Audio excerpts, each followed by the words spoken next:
Good day once again, students. Today we are going to talk about another part of the digestive system. We have talked about digestion in the mouth, digestion in the stomach, digestion in the first part of the small intestine, which is the duodenum. Now we are going to talk about the digestion in the ileum, which is the last part of digestion in the digestive system.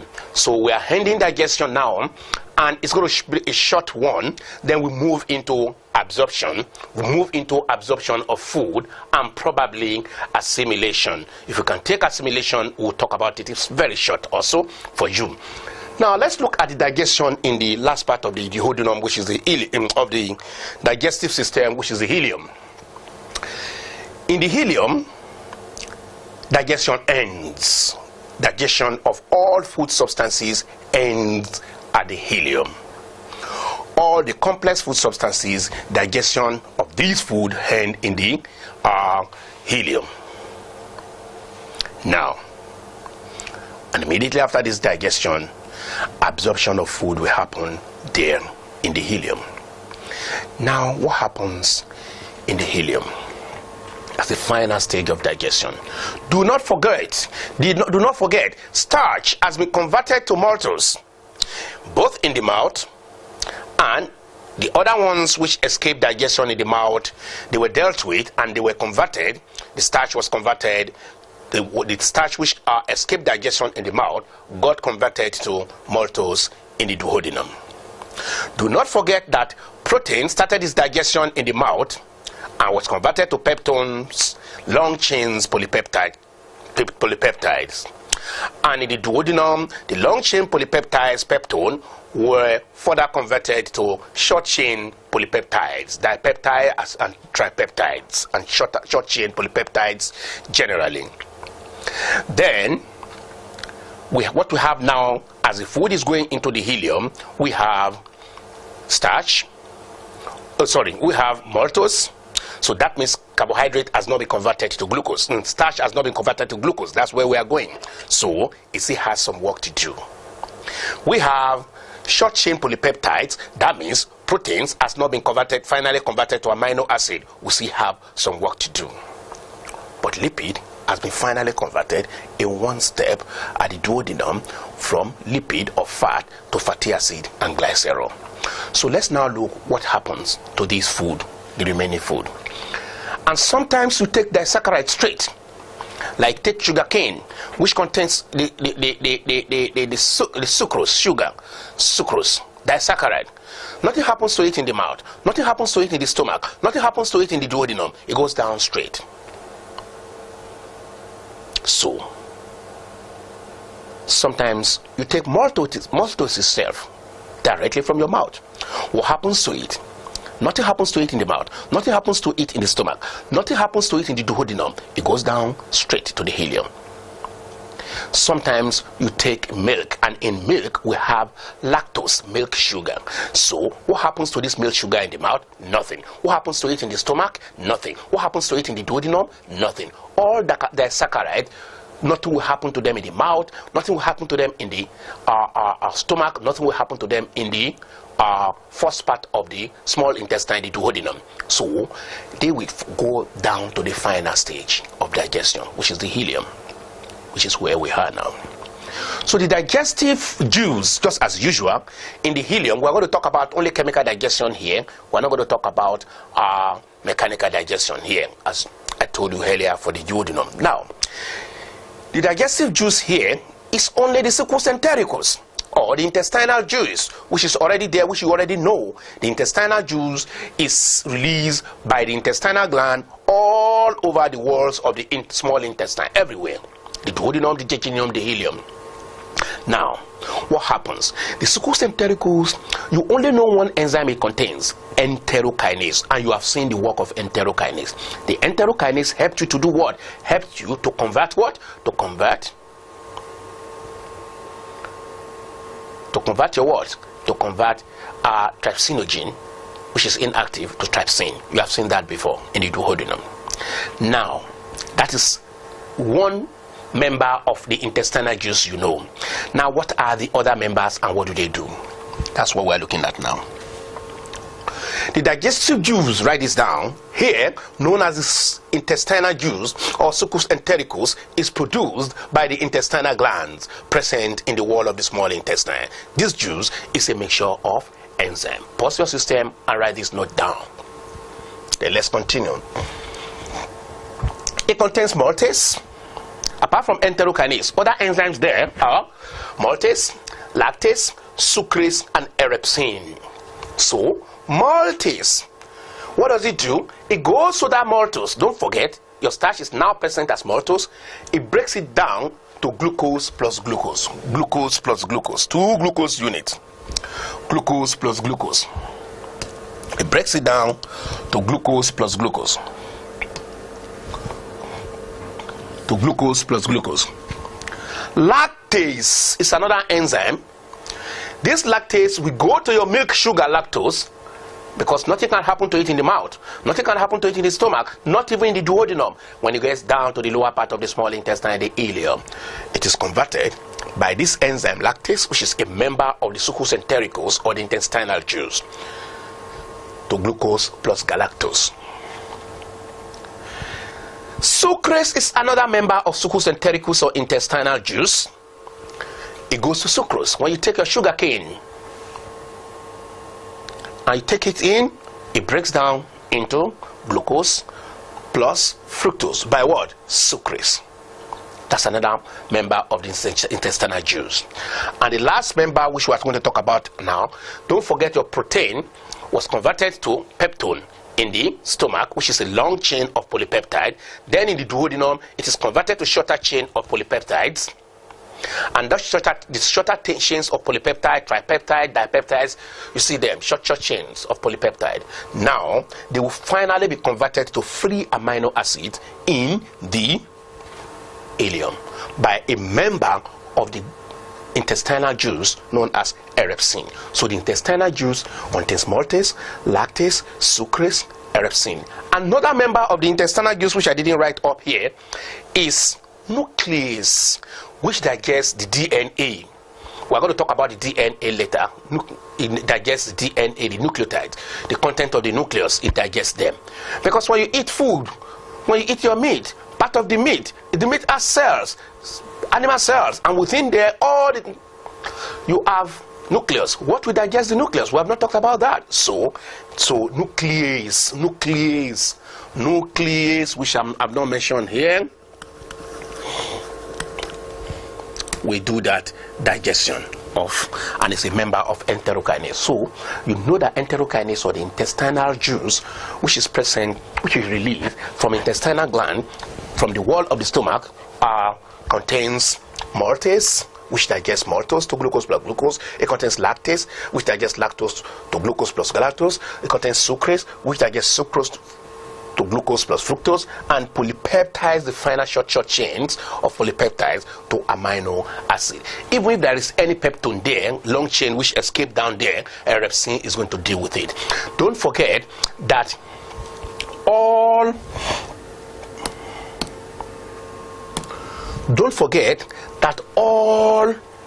enzymes which help in the digestion of protein are called what? They are called proteases.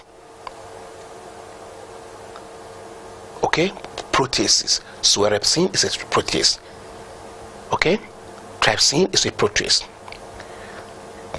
Pepsin is a protease. Okay? Don't forget that. Now, we have talked about digestion in the ileum, so that is the final stage of digestion. Let's now look at, we have seen that, let's now look at absorption of food. Absorption of food. This is a little bit of a long journey, which we are going to take in one video. You should be able to take absorption and assimilation of food. If you can't take it, we break it down into two. Let's see. Absorption. The food that have been digested will not just remain there, otherwise to come out. If it is not digested, if it's not absorbed, then it will be pushed to the large intestine. Anything that enters the large intestine is destined for outside, is destined for your toilet. anything that moves into this large intestine is destined for your toilet. That means that it's going to come out in your feces or stool or shit.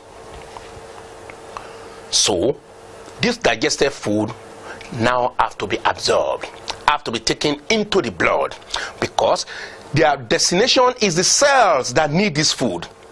The cells that need the food. But how will it go to the cell? It needs to move in the bloodstream before it can go to the cell.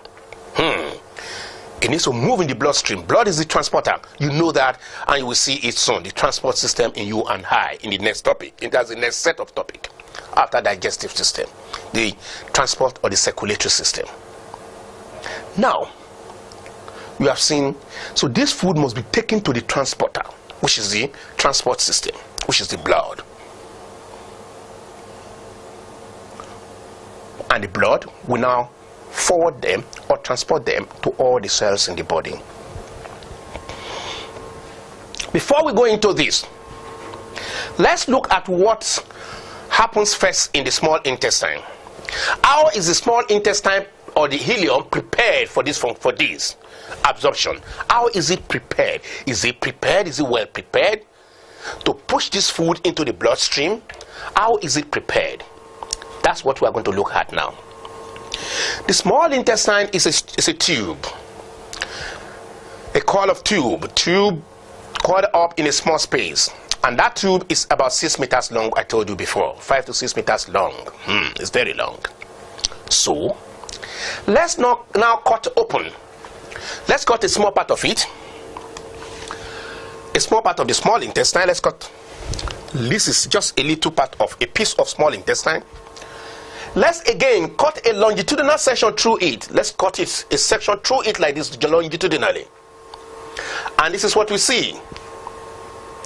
We see inside it, inside the wall of this small intestine, we see folds like fingers, finger-like folds in the wall.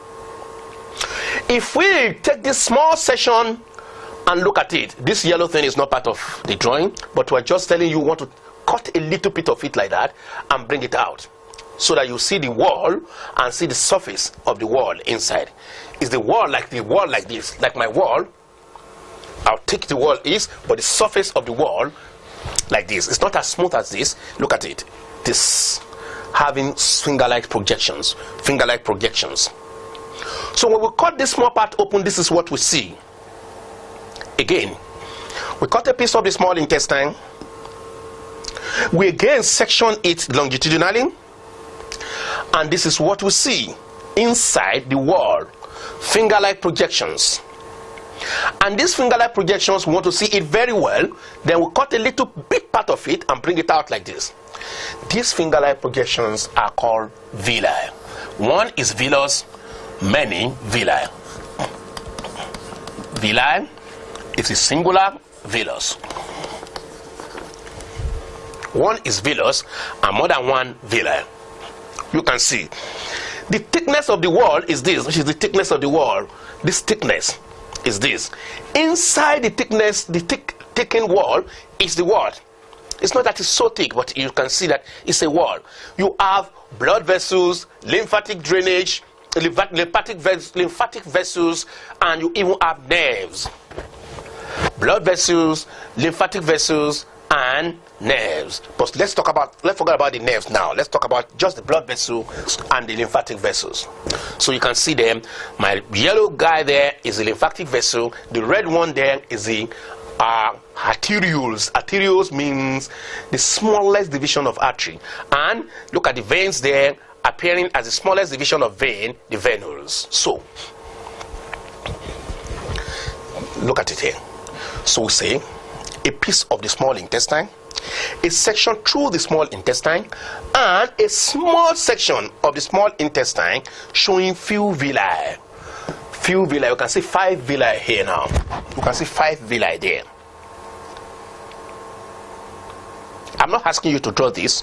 Yes, I was able to draw it, but I'm not asking you to draw. Just recognize and know what I'm talking about. Now let's then cut this villi open to see. You can see that the lymphatic vessel send in 1, 2, 3, 4, 5. Sending in there. Sending in its branch in there. The artery, the arteriole, the smallest arteries going in there. The smallest veins, venules going in there. All of them, all these vessels sending their branches in, or their divisions in. So let's cut it open and see how everything looks like. When we cut it open and zoom in, when I say zoom in, I mean and magnify. In biology you call it magnify, make it enlarge under your microscope or something. This is what you see. This is a villus, the structure of a villus. You see, this is the epithelial lining of the small intestine. Epithelial cells are cells, you have done this in cells, are cells which line the surfaces, of cavities, tubes, spaces in our body. Epithelial lining on the skin, epithelial lining in the intestine, epithelial lining in the stomach, epithelial lining, they're just like carpet covering surfaces. So these are the epithelial cells. You can see them with their nucleus. So you can see some other things like small villi here on the surface of another villus. Villi on villi. You cannot see it on this diagram because it is not magnified enough. When we magnify it more, you will be able to see these small villi, and they are called microvilli. These are the epithelial cells. So this are the microvilli on top of the villi, microvilli. And because we have cut it open inside, this is the lymphatic or lymph vessel sending in its division or its branch known as lacteal. You will know the reason why we call it lacteals. This inside one is called lacteal. And of course, the division of the artery, the arteriole, and the venule will form capillary there, the network of capillary around the lacteal there. So inside every villus, you have capillaries, and you have villus, and you have, you have capillary, you have lacteal. You have capillary and you have lacteal. And of course, covering them that you will not be able to see them outside is the epithelial cells. And on top of that, you see microvilli. So this is what you see, and you should be able to label this. The epithelial cell, the microvilli, the lacteal, that's villi on villus. Capillary, or this capillary, this and this. This capillary, this is the venous end, this is the arterial end. The venous end, the arterial end. So then you have the arteriole or artery. You can put it, nobody will penalize you. Lymph vessel or veins here, lymph vessel or lymphatic vessel. Venule or veins. Venule is the smallest division of vein, and arteriole is the smallest branch of the artery. So that is that, and you should be able to draw the structure. You should be able to label the structure. Now, what else? How does absorption happen? How does absorption now happen? We are saying that these inside of the intestine contains millions of these. Now, what does this one help? How does this help in digestion? It helps to increase the villus. It is not smooth like other surfaces. It is not smooth like the surfaces of your mouth, like the surface of the internal surface of your esophagus, because it is going to absorb food. So absorption, you will see later when we enter transport system, anytime diffusion is going to take place. Because absorption is by a process of diffusion and what? Process of diffusion and what? And active transport. We don't go into detail about those things now. Process of diffusion and active transport. For this to occur, the surface has to have large surface area. Large surface area. Don't forget that. Large surface area. This wall of the small intestine has been designed so that it has all these villi to increase the surface area. So the villi increases the surface area of the walls of the small intestine so that absorption will the absorption of food and the taking in of food into the blood will be very effective to increase absorption, to make absorption effective. So you have the villi. This is the surface area. So how does this absorption occur? Now, in the small intestine, inside the small intestine,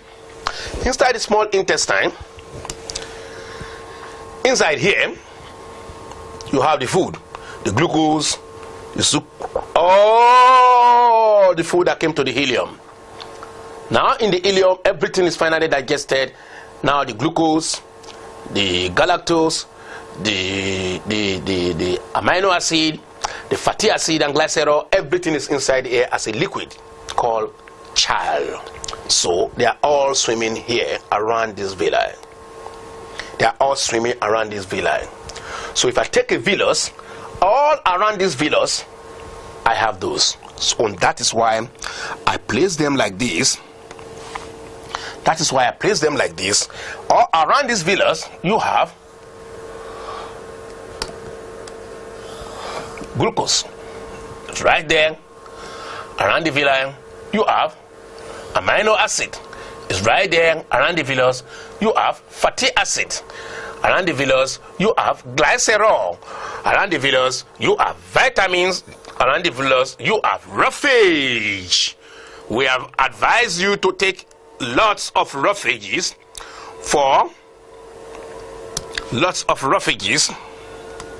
We have advised you to take roughages to the function of the roughage. We have told you before in an earlier video. Now, let's now look at the absorption of these food substances. Now, glucose is diffused directly. Glucose is diffused into, glucose enters, is absorbed into the where?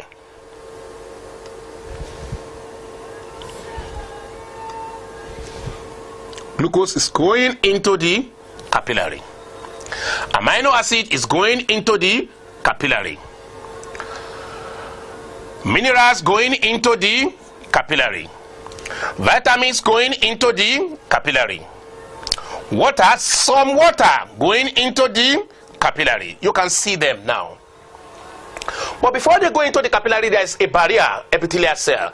That means first they will be absorbed into the epithelial cell, then into the capillary, into the epithelial cell, into the capillary, into the epithelial cell, into the capillary, into the epithelial cell, into the capillary, into the epithelial cell, then into the capillary, into the epithelial cell, but into the capillary. You can see some things did not go into the capillary. This guy did not go into the capillary. This guy did not go into the capillary.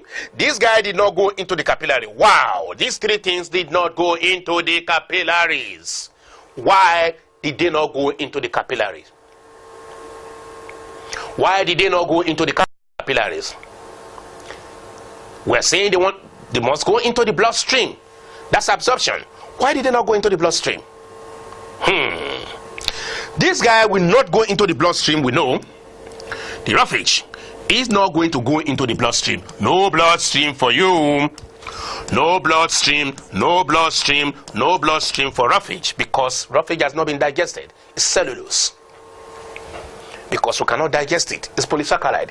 Polysaccharide is complex food. It cannot be absorbed. Don't forget that. So roughage will remain there in the small intestine. So that means if it remains there without being absorbed, it's destined for the what? Large intestine. Anything that goes into the large intestine is destined for what? The outside, your toilet. So you have seen the reason why we hit roughage in the first place. So don't ask me why then do we hit roughage. You know the reason already, because we have done roughage. Now, roughage will not even go in. Okay, what about fatty acid and glycerol? They are in their simplest form. They are food in their simplest form. Why can't they go? Why are they not going in there? That is not their destination. Their destination is the lacteal. They go into the lacteal. They go into the lacteal. They are absorbed first into the epithelial cell, then into the lacteal. First into the epithelial cell, then into the lacteal. In the lacteal, they recombine again. The fatty acid and glycerol, they first broke down so that they will enter they will be able to cross through all this barrier and go into the lacteal. So in the lacteal now, which is a lymphatic vessel, then they recombine to form fat again. But the minerals, the vitamins, the amino acid, the glucose remain like that. So the minerals, the amino acid and vitamins, they go into the capillaries, down into bigger veins, not to artery, into bigger veins and bigger vein and bigger vein, until they go into a big vein known as hepatic portal vein. They don't go into the circulation directly. No, they are going to a control station. It's like you want to enter my country. You want to enter my country, you must pass the custom. You must pass the immigration. You must pass through the border of my country. You want to go into my country, you want to be free, I must check you. I must control your entrance into my body. So we are moving from one system into another system now. We are moving from the digestive system into the circulatory system now. Then this food, the amount of food that would go into the circulatory system and eventually taken to the cells must be controlled. Just like the custom will not allow you to bring in contrabands, things that your country don't want to come in. They will stop you at the border. Just like the immigration will stop guys that without document, without visa at the border from entering the country. The same way, they will go to a control station. So from here, the glucose, amino acid, minerals, vitamin, water, some water, not all, some water, we move through the venous side and go to what we call hepatic portal vein. Hepatic portal vein. Hepatic portal vein. It's a big vein. Hepatic. To pass through the hepatic portal vein into a control station known as the liver. So it will go, the amino acid, the glucose, the minerals and vitamins, mind you, not fatty acid and glycerol. Those guys, 1, 2, 3, 4, will go straight to a hepatic portal vein, which will move them to the liver.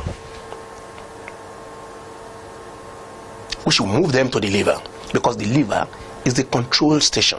It is the liver that determines how much amino acid will go into your body immediately. What does your body need now?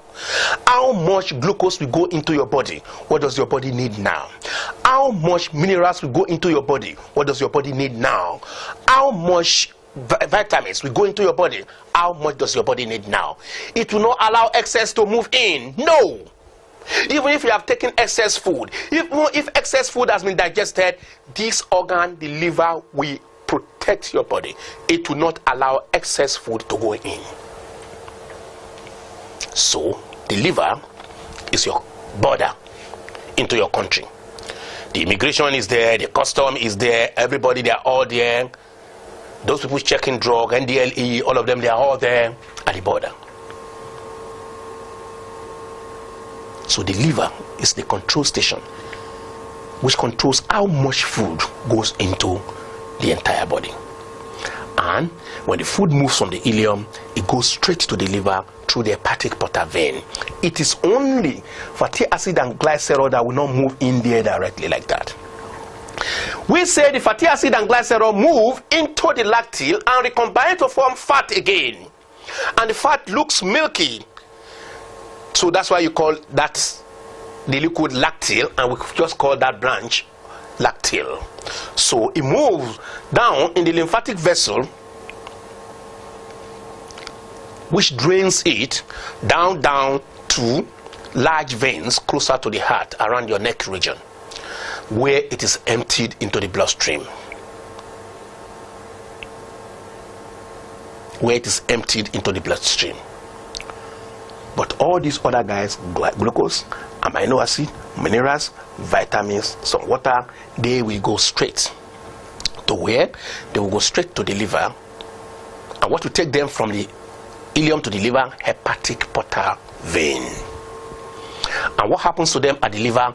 Liver is a control station which helps you to check the amount that your body needs and release it. and you will see what happens. The role of the liver later, you'll see. Write this down. From the villi capillaries, glucose, amino acid, vitamins, and minerals leave the small intestine to the liver through the hepatic portal vein. Fatty acid and glycerol enter the lacteal and recombine to form fat again. The fat is then taken by the lymphatic vessels and finally drained into the blood circulation through larger veins close to the heart. Write this down. Pause your system and write this down. Let's now look at the structural. You've now seen how absorption has taken place. Now we are saying the intestine, the small intestine, the ileum is meant for absorption.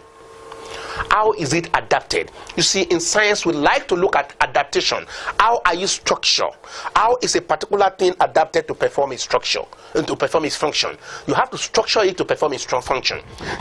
If you're building a house now, the house you are going to use as a church, that's the way you build it. The house you are going to use as a mosque, that's the way you build it. The building you are going to use as a church, that's the way you build it. The building you are going to use as a mosque, that's the way you build it. The building you are going to use as a factory, that's the way you build it. The building you are going to stay and rent, apartment building, that's the way you build it. The building you want to live by yourself, that's the way you build it.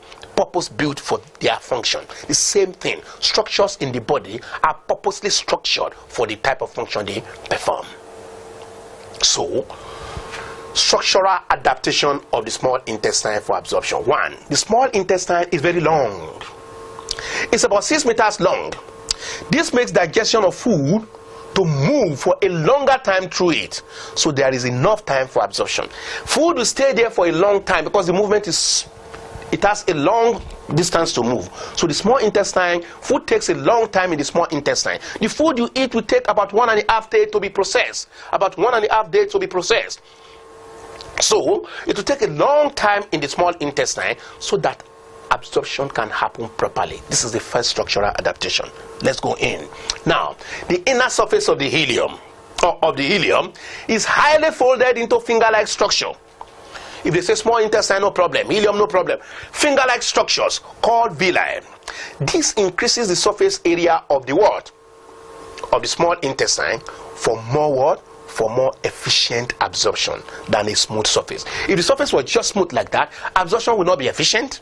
Absorption will not be efficient. But the surface is drawn into folds known as villi, and this villi increases the surface area of the small intestine, or the ileum. This makes absorption more efficient, more effective absorption. Number 3, microvilli. You have microvilli on the surfaces of the villi. So microvilli on the surfaces of the villi further increases the surface area, and this even ensures a better what? A better absorption.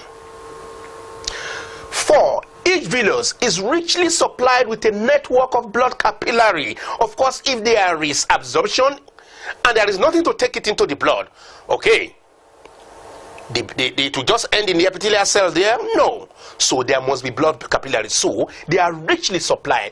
Each villus is richly supplied with a network of blood capillary and a lacteal to ensure that absorbed food are quickly taken away to areas where they are processed and needed. Process the liver and needed. Liver will process them and send whatever it needs to send and needed. And number that. Now, I'm going to stop here. In my next class, I'll be looking at the role of the liver. Now the food, glucose, minerals, vitamins, and some water, they are all in the liver now, except those that go into the bloodstream straight through some large veins around the neck or close to the heart. So now they are in the liver. What is the role of the liver? That's what we want to look at now. What is the role of the liver on this food that enter the liver? How does the liver control this food? That is the next thing we are going to look at. That has been absorption. We are going to continue with the absorption that's taking place. What happens at that part, the liver, at that junction, the liver, at that entrance, barrier, the liver, the control station, the border to the country, the liver. What happens there? How are the food checked? So these we are going to look at in my next lesson, and we'll probably also look at assimilation. So students, this is where I'll stop.